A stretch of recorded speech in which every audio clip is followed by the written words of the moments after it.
وارد تخت جمشید شدیم. منظره بسیار زیبا.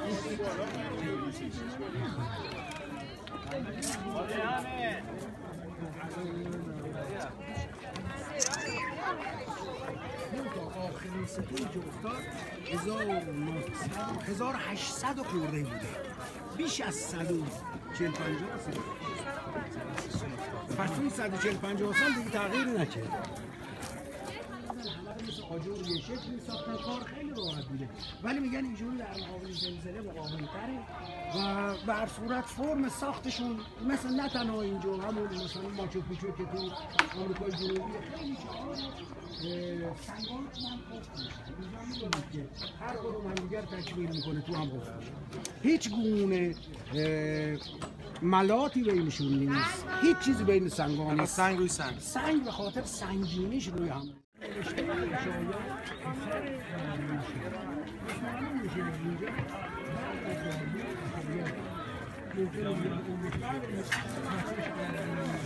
حالا به چه دلیلی مادی پارسی یک درمیون وای میستاده؟ چون که بنیانگذار هخامنشیان که اصل کردم کوروش کبیر بوده. کوروش کبیر از طرف مادر به خانواده سلطنتی مادها میخورده. چرا؟ مادرش ماندانا آخرین دختر آستیاچس یا آژیده ها از طرف پدر میخورده به حکومت پارسا. پدرانش پادشاهان این سرزمین بود. پس تو خانواده سلطنتی ازدواج میکنن، احتمالاً پولیتیکال مریج هم بوده، امکان داره. اینا خلاصه های رنکینگن. بله، مادها و پارسا. این در حقیقت نقشی که اینجا هست، نقش اوریجینالش باید پادشاه روی تخت نشسته باشه، این هدیه آوران بیان خدمتش. در زمان اردشیر اول این نقش عوض میشه به دلایلی که خشایار پدرش تو خواب کشته شده بوده، قاتل پدرش هم توی اون نقش بوده، این وجدانش ناراحت بوده. این نقشی که یک شیری به گاو حمله میکنه توی تخت جمشید خیلی جاها اینو میبینین. بعضی ها میگن که نقشی است از اتوریتی یا همون به حساب قدرت، و بعضی ها میگن که این شب و روزن دنبال هم میدون، بعضی ها میگن زمستون داره میره بهار میاد، بعضی ها میگن این نقشی بوده که روی سکه کروزوس پادشاه لیدی بوده، اینا از اون یاد گرفتن تقلید کردن. امروز ما به عنوان نقش سال نو اینو قبول کردیم بین تئوریای زیادی که هست. چرا؟ بر اساس این صورت فلکیایی که داریم ما، 12 ماه زودیاکی که داریم، خورشید در برج حمل الان سال تحویل میشه. ما اگر که خورشید این چیز حساب کنیم، شیر حساب کنیم، این ریزمبلینگ سن باشه، الان تو تورسه. تورس هم که میشده همون گاو، پس میشده سال نو بر اساس صورت فلکیایی که داریم.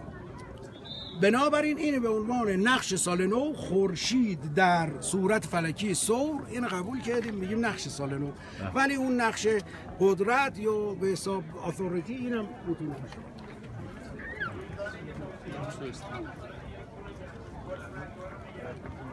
درخت‌ها گروه‌ها رو از هم جدا میکنه. دو تا درختی که میبینیم بینش یه گروهه، اینا رو گسته که گروه‌ها با هم قاطی نشن. گروه‌های مختلف که میان، مثلا اینا کاپادوکیه هستن، یه قسمت‌های از ترکیه، بالاترش آشوریا، سوریه، لبنان، اون اطراف دارن دو تا قوچ میارن. بعد چیزایی که دستشونه، مثلا این چیز پوست حیوانه، شراب یا مواد یا هر چیز میریختن داخلش، نگهداری میکرد از مایعات، حالت مشک. اینا ایونیه هستن که یه قسمت‌های از چی بوده؟ از یونان قدیم، دارن ظروف طلا میارن و تکستایل، پارچه، و بالاترش سکاها بودن، سکاهای شمال. ما دقیقاً هر چیزی که اینجا داریم تو قسمت شرقی هم داریم، همه چی تو خط میخی داریم، ایلامی یا بابلی داریم و فارسی باستان. فارسی باستان که الان میبینید خطی بود که خود هخامنشی‌ها اختراع کردن. قبل از اون، قبل از هخامنشی‌ها، خط بابلی بوده و خط ایلامی. ایلامی ها از 5000 سال پیش سکنه ایران بودن. وقتی که از شمال کره زمین آریایی‌ها راه میافتن میان، یه تعدادشون تو روسیه میمونن، یه تعدادشون میان پایین.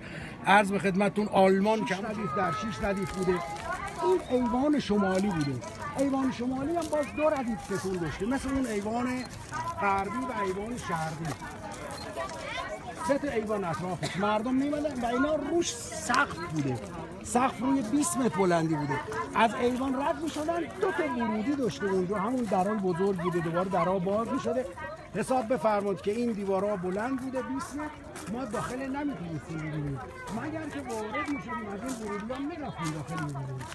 بالاترین نقطه روی ستون‌ها یک حیوان 2 سر بوده، استفاده میکردن که سقف بسازن. حیوان 2 سر مثل اون یکی مثلا که بهش هما این لوگوی ایرانر هم هست. بعد یا شیر بوده یا گاو بوده، از اینا استفاده میکردن برای ساختن سقف. معرفی کرده و گفته من ایوان را ساختم و به مجموعه اصلی اضافه کردم. در پایین هم کتیبه‌های مختلفی رو می‌بینید، همچنین در تمام پنجره‌ها کتیبه‌های مختلف از ادوارهای ساسانی، اسلامی، حتی چهره از فرهنگ‌ها مکاتی شده. ما اونیم که تمدن قدیم رو هم دیگه تاثیر میذارن، بعضی ایده ها رو از هم میگیرن. ممکنه تحت تاثیر هروس خدای خورشید بوده، تکمیل شده اون باشه، ممکنه. در صورت باید بگیم به توریستامون که حلقه بالدار هروس خدای خورشید بوده.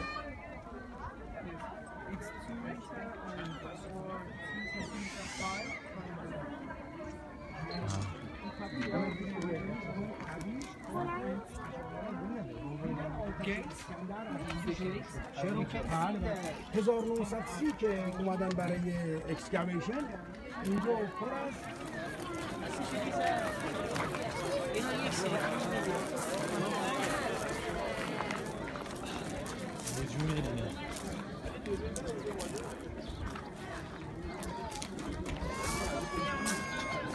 این برباش میخوام این چیزا نباشه، این پروژکتورها نباشه. میدونید این پروژکتورها سرازی بر بگید یه چیز باشه از این بر میشه، یه چیز باشه رو میتونم پاک کنم. چی داریوش سومه. چرا؟ چون که اسکندر حمله میکنه همه رو میکنه فرار میکنه. بعدا میریم سوار ماشین میشیم نقش رستم، اونجا 4 تا مقبره داریم مثل اینا. اگر نخواستید بالای کوه برید چیزی از دست نمیدید. اگر اینا کشورهای تابعه بودن که تکس میدادن، مالیات میدادن. دوستان خواهش میکنم اگه با تور من همگامید یکم سریعتر تشریف بیارید، من اینجا در خدمتتون باشم. توضیحات 3 کاخ رو میخوام اینجا بهتون بدم. کاخ شورا یا 3 دروازه. کاخ شورا همینجور که از اسمش مشخصه کاخیه که شور و مشورت پادشاه، وزرا و حالا بزرگانی که میخواستن تصمیم گیرنده باشن در این کاخ صورت میگرفته. این کاخ از معدود کاخهایی که از سرستون انسان درش به کار رفته. سرستون انسان نماد عقل و تفکر. این کاخ جاییه که پادشاه به تفکر می نشسته، به مشورت می نشسته، برای تصمیم گیری رفته. مصطفی خطا دیداس میکرد.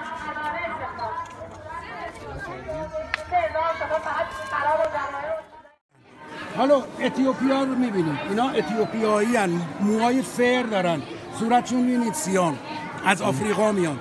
هدایایی که میارن یک عاج فیله، یه حیوانی که بهش اوکاپی میگفتیم مثل زرافه است، و دوباره یه راهنما، یه اشر میبینید دست سرگروه گرفته میبره که خدمت سلطان. این گروه آخری در حقیقت است، ما داریم از آخر به اول میریم و اون دومیش اونا لیبی هستن، لیبیا.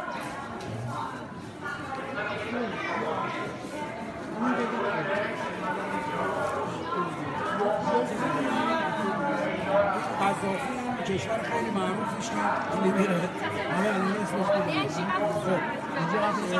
بود. 2 تا آفریقایی داریم، سیستان بلوچستان و زرنگ. به این کشور زرنگ میگفتن. از شرق خودمون داغ میارن یا سپر میارن. اشیر داشتن، شمشیر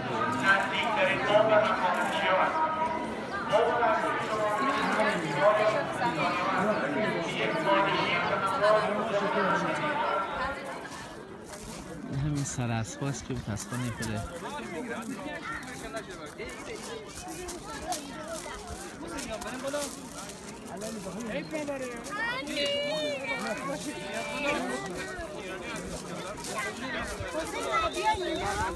Every Milan here is older. یه نفر مگس برون دستشه و اون یکی دیگه هم اسلحه پادشاه دستشه. یه همچین نقشیره تهران توی موزه ایران باستان داریم، یکی دیگه هم اینجا توی چیز هست، نقش بزرگش که اینا با یه پلکان وسط پلکان همچین نقشی باید باشه، نه نقش سرباز.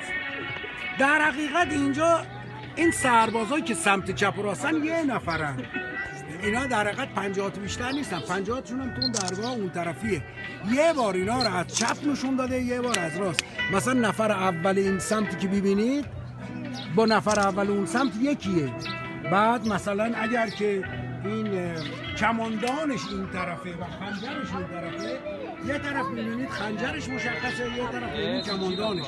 پس همون یه نفر از سمت چپ و راست نشون داره. یه چیز دیگه هم از خط خاک هم اینجا مشخصه تو کجا زیر خاک بوده.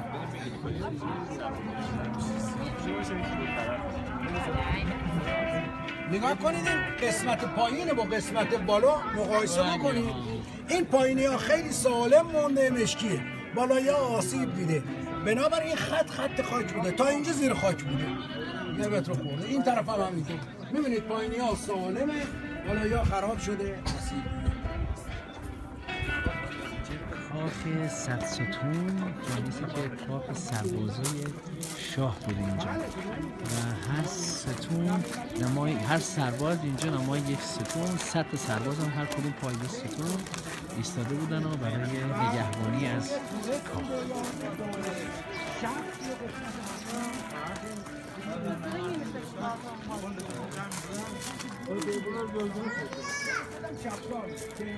سرستون میشه که سرستون ایوان دو سر 5 قسمت داشته ستون آمون.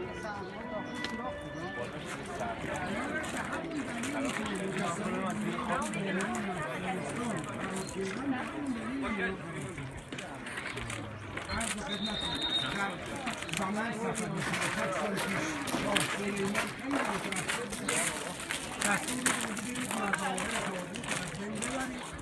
بعد اینا رو که خراب میکنن حتی آرامگاه سرگیر هم خراب میکنن.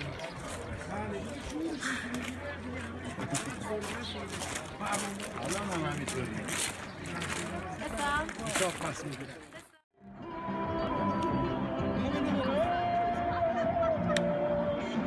این از مقبره نوه داریوش بکنم اردشیر اول گفتن.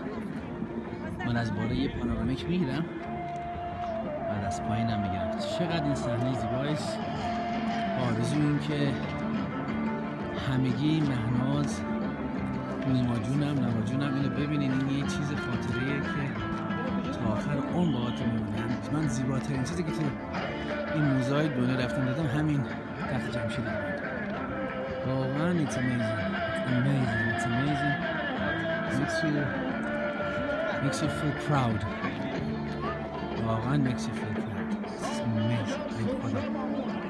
It's unbelievable.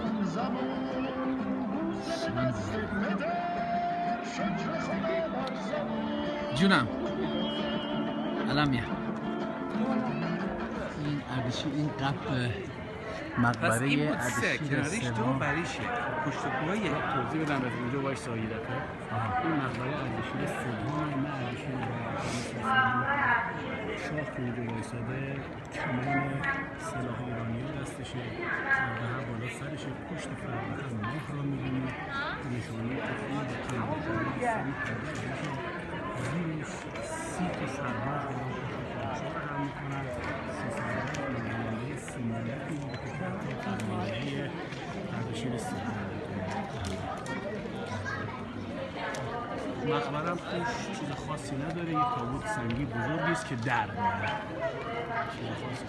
درش بستن کسی نداره. سالبی چوب جمع میکرده، از بالش یه جرقه میزده و خودش میسوزونده. بعد تو بقایای اون خاکستری که میمونده یه تخم میمونده که از اون تخم اون به حساب نسل جدیدش میمده. خودشو آتیش میزده. فینیکس. بله همون ققنوس. فینیکس اون ما سمتش با تخت جمشید نکنه این سرستونه این باید جاش بالای ستون باشه که بینش تیره و چوبیزش کن سخت درست میکردن. حالا اینجا نبودن در اینجا همینجا پیداش کردن 50 سال پیش پورسورتیلیا پیدا کرد همینجا رفته بود زیر خاک از زیر خاک پیداش کردن. خب جاش هم اینجا ولی میگن هیچ وقت تو تخت جمشید از سرستون عقاب استفاده نکردن یا فینیکس استفاده نکردن. اون خرابه‌ها چیه؟ اونا از اون طریق سنگار می‌بردن. کارگاه سنگار. بله از اون بالا می‌بردن پایین. راه عرض به خدمتتون اسفینکس یا ابوالهول. ما اسفینکس ها رو هر جا که می‌بینیم توی دنیا برای حفاظت هستن. اینا در حقیقت گاردین بودن، حفاظت می‌کردن. چه تو مصر باشه چه اینجا باشه. صورت انسان دارن، بال عقاب و بدنشون میتونه بدن گاو باشه، میتونه بدن شیر باشه. تمام قدرت‌های مافوق به حساب همون سوپریاریتی مثل یه سوپر کریچر بوده که تفکر انسان رو داشته، تیز پروازی عقاب و بدن قوی، حالا یا گاو بوده یا شیر بوده برای حفاظت.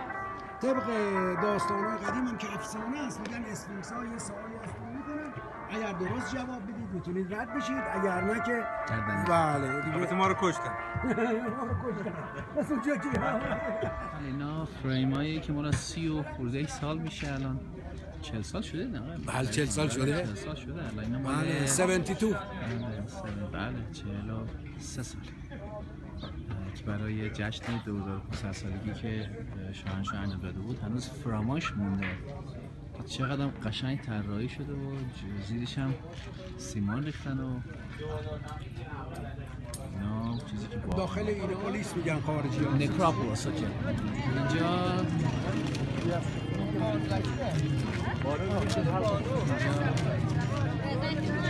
نکراپولیس که نقش رسمی داشت.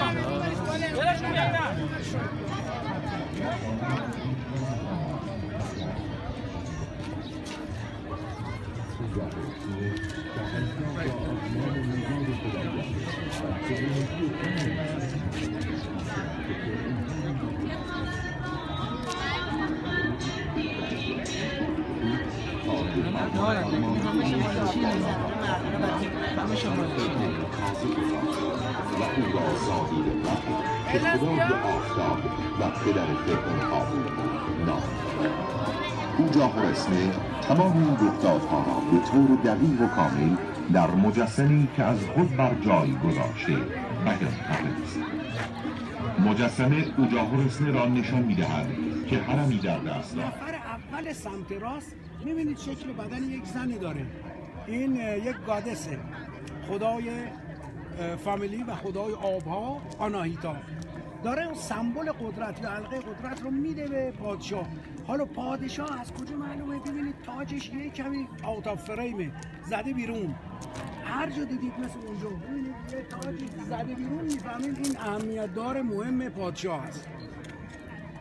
نقش زیر مقبره داریوش 2 صحنه جنگ بهرام است که با رومیان می‌جنگه. اینا با رومیان همزمان بودن و بهرام پنجم بوده، این بهرام اول بوده.